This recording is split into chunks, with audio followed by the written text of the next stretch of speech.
vulnerable Muslims who are on the fringes of their religion. He is not equipped with the tools to repel these doubts. The child comes home and he tells his mom, "Dad, I'm confused about my gender." His son said to him, "Dad, I learned there are a lot of gods. Which one is the right God?" And I was shocked, but not surprised. Small little reminder that has been requested from me to deliver to every single one of us here. 3 du'as, my brothers and my sisters, that I would love for everyone to take away. 3 du'as that are extremely vital and crucial and important for every single one of us, especially that we're living in this time and age.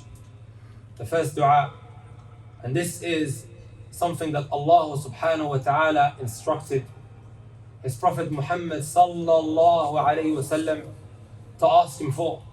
And there is nothing, as Ibn Hajar rahimahullah ta'ala mentioned, right, that Allah Azza wa Jal instructed His Prophet sallallahu alayhi wasallam to ask for an increase in other than this. And that is when He told him, وَقُلْ, say, O Muhammad, رَبِّ زِدْنِي عِلْمًا, O Allah, increase me in knowledge. My brothers and my sisters, right, we take our siblings, our youth, our children to these schools, to these universities. And I say this as someone who went to university himself. I was doing civil engineering. These universities are breeding grounds for kufr, for shirk, feminism, liberalism, you name it. And of course, you have the rainbow team that are extremely active there, right? Extremely active. Wallahi al-azim, my brothers and my sisters, when I was there, I would see these Orientalists. You know the Orientalists? People who learn our religion, not so he can become guided, no. So they can target vulnerable Muslims who are on the fringes of their religion, going to them, throwing doubts at them, shaking them to the core. And because this individual, he is not equipped with the tools to repel these doubts, my brothers and my sisters, he comes home extremely shaken to the core, right? Unsure about the fundamentals of his religion. And sometimes what happens, my brothers and my sisters, and I say this to you from a place of care and concern, because I'm the one that's receiving all of these phone calls, all of these messages on different platforms of social media, right? The child comes home and he tells his mom, "Dad, I'm confused about my gender," or he's confused about his deen. Wallahi al-azim, one of my closest friends said to me a couple of weeks ago, I was sitting in his living room, right? His son came home, and you know his son said to him, "Dad, I learned there are a lot of gods. Which one is the right God? Which one is the right God?" This is maybe what a 7-year-old child asking my best friend. And I was shocked, but not surprised, right? Because this is the time and age that we're living in, right? So with ilm, my brothers and my sisters, right, it allows us to equip ourselves with the tools that are needed to navigate and maneuver around the 2 great fitnas. What are the 2 great fitnas? Fitnatul shubuhat and fitnatul shahwat. The fitna of doubts and the fitna of what? These temptations. Ilm is what is going to save us in this day and age. Us strengthening our aqidah. I'll give you guys an example of this. Al-Hakim. Knowing the name of Allah, Al-Hakim. Our only source of knowledge that we have of Allah subhanahu wa ta'ala is His names and attributes, right? People always ask me, why is it that when the sin presents itself, I fall into it? But my friend Muhammad, who is a bit more practicing than me, the same sin, he doesn't do it. I'll tell you guys why. Because this individual has learned about Allah Azza wa Jal more than the other, right? All of these names that we learn about, that we begin to then live, this is our aqidah, my brothers and my sisters. The more we learn about Allah, the more we are going to be conscious of Allah subhanahu wa ta'ala. And we have all of His names. This, for example, now Al-Hakim, right? How many a time, my brothers and my sisters, right, when things start going wrong, some of us begin to contemplate suicide. Yes, my brothers and my sisters, we begin to contemplate suicide. We begin to think, right, there's nothing left for me in this world. Why are all of these bad things happening to me? Wallahi al-azim. 2 days ago, or was it yesterday? I sat in front of an auntie. You know what this auntie said to me? She's old in age. Maybe 70 years of age. She says, "I'm angry today with Allah subhanahu wa ta'ala." Wallahi, she said this. And because of that, I'm not fasting today. You know what her excuse or what her issue was? Why is Allah making me go through all of these problems? My problems with my kids, they're going through problems. I can't take it anymore. And because of that, I'm angry with Allah. Right? Even though I pray, even though I fast, and Allah Azza wa Jalla still makes me go through this. My brothers and my sisters, how many a time have we been in a situation where something was taken away from us? Or we went through a calamity or a hardship, and we thought that this is the worst thing for us. A couple of years go by, you say to yourself, if that didn't happen, I wouldn't have this today. If that didn't happen, I wouldn't have this today. Whether it is, right, a divorce, whether it is losing a friend, whether it is a relative passing away, everything happens for a reason. Under the divine wisdom of Allah Azza wa Jal, whether you see it or not, our intellects are so limited.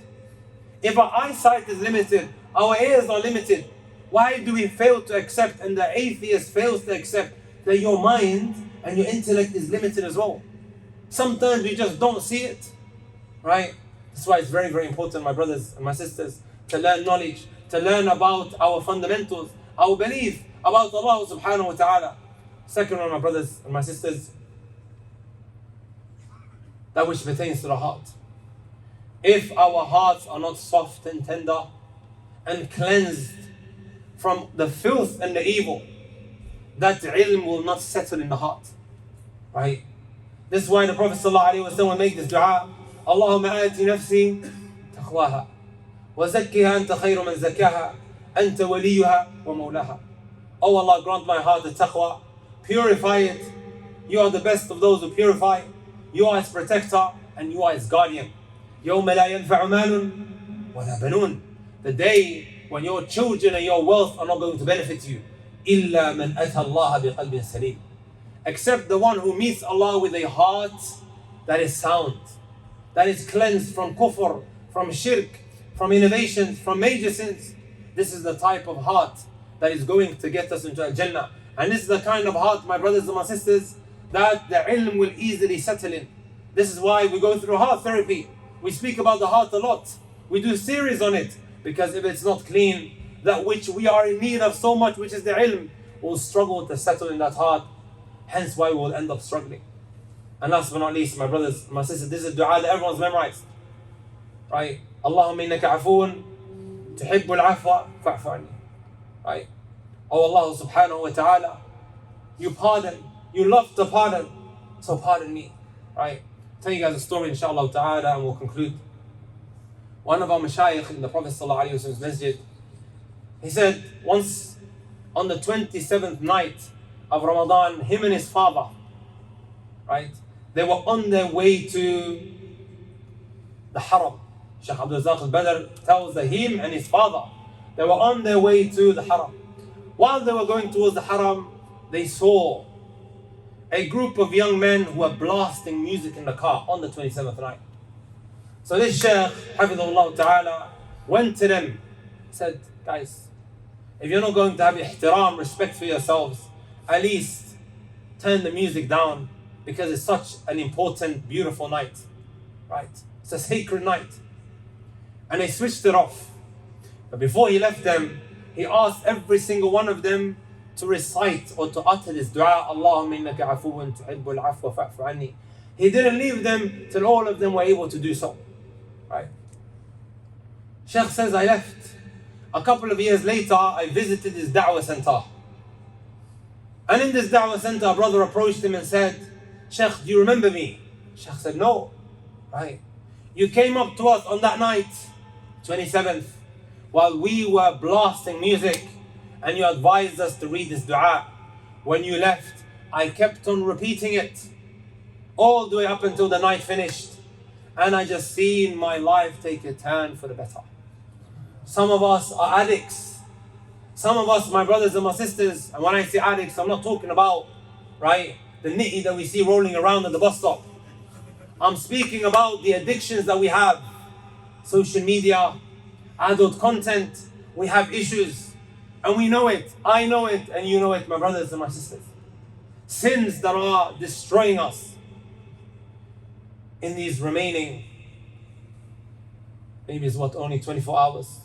May Allah Azza give us more than that, because we want Ramadan to stay, right? But we only have a little bit of time. We're going to be fasting tomorrow.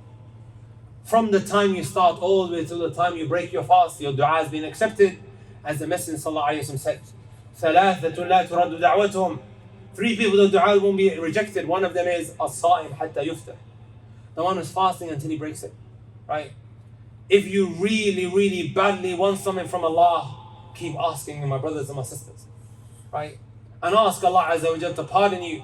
And perhaps if He pardons you, He gives you that which you wish, right? 3 du'as, my brothers and my sisters, that I want every single one of us to really take away. Perhaps it will change our life for the better, right?